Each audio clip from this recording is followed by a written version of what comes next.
자, 그러면 이제 기세에 대해서 좀 더 알아보도록 하죠. 자, VCS 시스템 또는 소프트웨어에 대해서 말씀을 드렸는데요. 예, VCS 버전 컨트롤 소프트웨어는 크게 두 가지 유형의 버전 컨트롤 소프트웨어로 나눠져요. 서버 기반의 VCS와 분산형 저장소 기반의 VCS 두 가지로 나눠지는데, 둘 간의 차이를 좀 이해하시면 기서 사용하는데 좀 더 원리를 잘 이용하실 수 있을 거라고 보여집니다.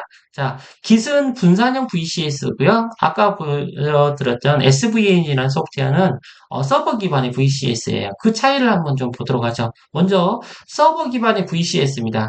자, 저장소가 하나밖에 없어요. 저장소. 예, 여기 보시면 서버에 원격 저장소 또는 서버 저장소가 하나입니다. 예, 저장소가 하나고요.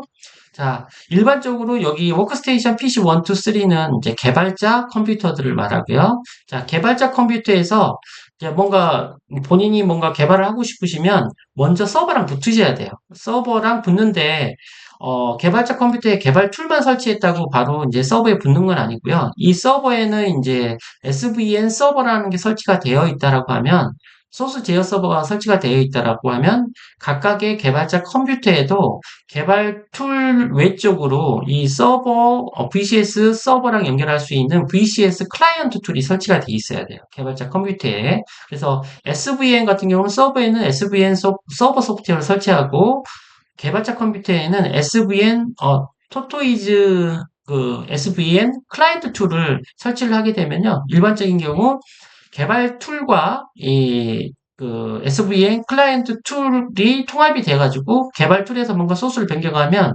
이 개발 컴퓨터에 설치되어 있는 SVN 클라이언트 툴을 통해 가지고 이렇게 커밋, 업데이트 명령어들이 SVN 클라이언트와 SVN 서버 간의 통신을 통해 가지고 개발 툴을 통해서 이렇게 왔다 갔다 합니다. 그래서 최초로 이제 출근을 하게 되면 최신의 서버에 개발 툴을 열고 SVN 클라이언트 툴을 통해서 서버에서 최신 버전의 소스를 가져오게 되고요. 가져온 것들을 가지고 작업을 해요.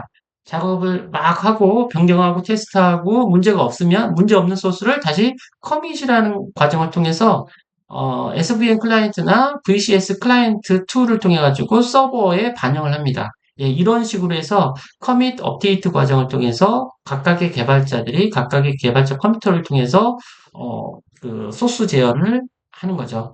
요거는 이제 여기 보시다시피 중앙 집중적인 버전 제어 시스템이에요. VCS죠. 예, 서버 기반이에요. 중앙 집중적인 거죠. 서버에 접속을 할 수가 없는 환경이라고 하면 소스로 협업을 할 수 없는 상황으로 바뀌는 거죠.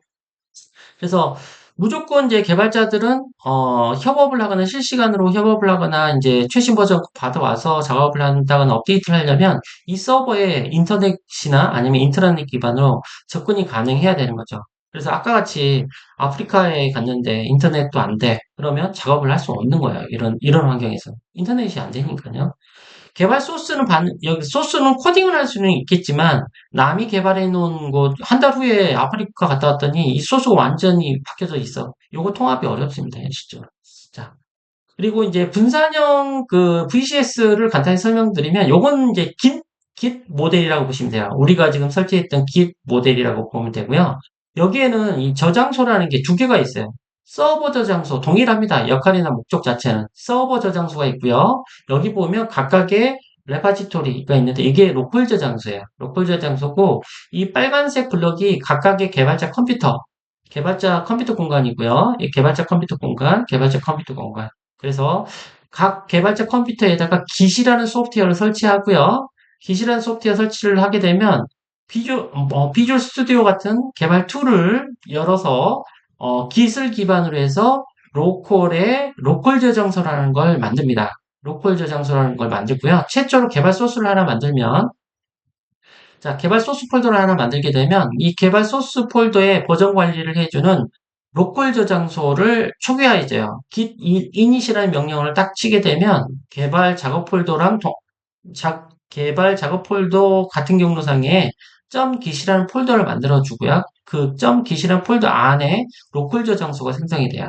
그래서 여러분들이 여기에 인터넷이 되든 안 되든 간에 여러분들이 개발한 소스를 뭔가 변경을 해서 변경 이력을 등록을 하면 이 로컬 여러분들 각각의 컴퓨터에 있는 로컬 저장소에 변경 이력이 등록이 되고요.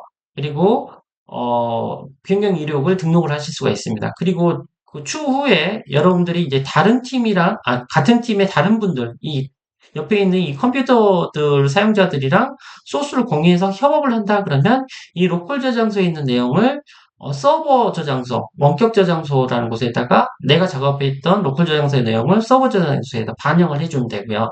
이렇게 반영된 내용을 다른 사용자들은 이 풀이라는 개념을 통해 가지고 원격 저장소에 다른 개발자들이 반영해 놓은 최신 변경 이력을 각각의 개발자 컴퓨터의 로컬 저장소로 가져옵니다. 풀이라는 명령, git 명령을 통해서 가져오고요. 가져온 다음에 이 로컬 저장소 기반에서 이제 개발 소스를 업데이트를 치고요. 자, 그러면 이제 최신 버전으로 개발 소스를 가져왔으면 여기서 또 작업을 해요. 작업을 해가지고 로컬 작업한 이제 최종 테스트에서 문제 없으면 먼저 로컬 저장소에 반영을 하고 로컬 저장소에 커밋이라는 명령을 통해서 반영하고 로컬 저장소에 반영되어 있는 내가 작업했던 내용을 다시 원격 저장소에 반영하기 위해서 푸시라는 명령을 통해서 원격 저장소에 또 반영을 합니다. 자, 이런 패턴으로 해서 두 개의 저장소 기반의 분산 저장소 환경으로 개발하는 방법을 분산형 VCS 또는 Git 기반의 소스 제어 관리 방법이라고 합니다. 그래서 이게 Distributed Version Control System. 그래서 분산형 VCS고요. 요거는 이제 중앙 집중형 버전 시스템이에요. 그래서 요거 같은 경우는 이제 인터넷이 필요한 부분은 이 서버에 풀과 푸시를 할 때만 이 서버에 연결이 필요한 거고요. 평상시 때는 이제 서버 인터넷이 안 돼도 되고, 각각의 개발자 컴퓨터에서 로컬 저장소에다가 이렇게 이제 소스 제어를 해오다가 인터넷이 연결되는 상황에서 푸시와 풀을 이렇게 처리를 하게 되면, 원활하게 소스가 머지가 됩니다. 효율적으로. 그래서, 이제 분산형과 서버 기반의 그 차이점들을 좀 알고 계시는 게 좋습니다. 여러분들이 이제 회사 들어갔는데, 서버 기반의 분산 제어 시스템이 이제 SVN을 쓸 수도 있어요. 이것도 쓸 수 있고 이것도 쓸 수 있으면 좋은 거죠. 근데 그 차이를 분명히 좀 알고 계시면 좋을 것 같습니다.